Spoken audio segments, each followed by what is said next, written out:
Good morning, my sunshines. Wake up, sleepyheads. It's time to get up. It's a beautiful day today. I miss you guys. I hope you're well. Just a reminder grades are coming out on Friday, so try to stay on top of this week's work. All right, today we're going to talk about perimeter and area. We've already been talking about area of circles, and we've been talking about perimeter of circles. It's just had a different name. It was called circumference.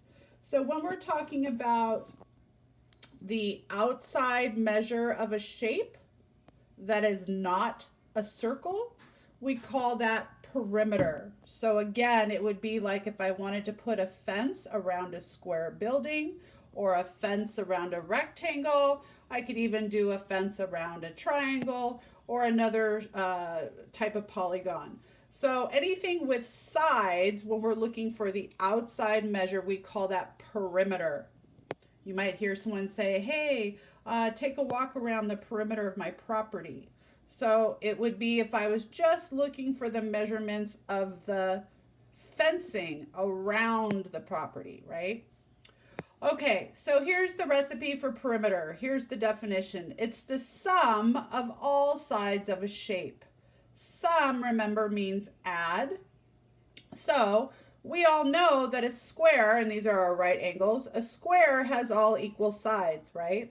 So if they only give me one side of a square and tell me that that side is 7 inches, then to find the perimeter of the square, I know that every side would be 7 inches.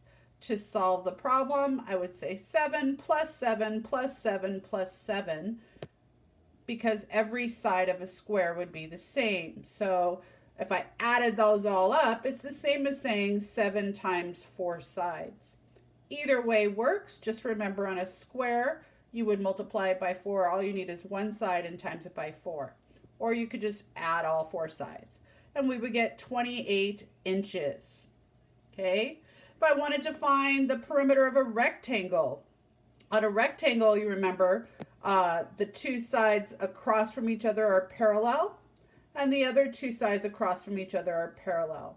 Because we have these 90-degree angles, that means the sides that are opposite from each other will be the same measure.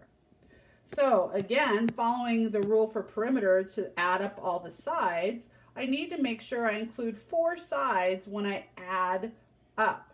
So all I have to do is write 3 plus 14, and then I know that this side is 14 and that this side would be 3. Add them all up and I'll get my answer. Or I could say there's 2 sides that are 14 and there's 2 sides that are 3, and I could do 14 times 2 and 3 times 2. Either way works. 28 plus 6 gives me 34. So the perimeter, or the outside measure, if I were to walk around this shape, would be 34 meters. Let's look at area now. So for area, and we've talked about area already, area is the surface or the inside of a shape, okay? It's actually the number of square units needed to fill the inside of a shape. And the formula for area is length times width. Pretty easy to remember. So imagine if I had a shape and I cut it up into square units.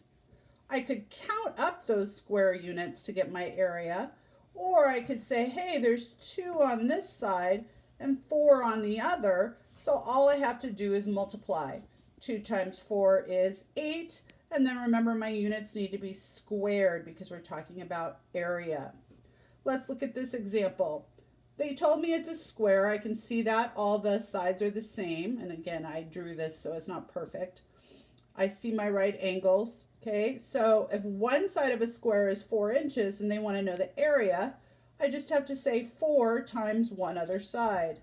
4 times 4 would have to be 16 inches squared. Again, I know the other side is 4 because it's a square and all the sides are the same.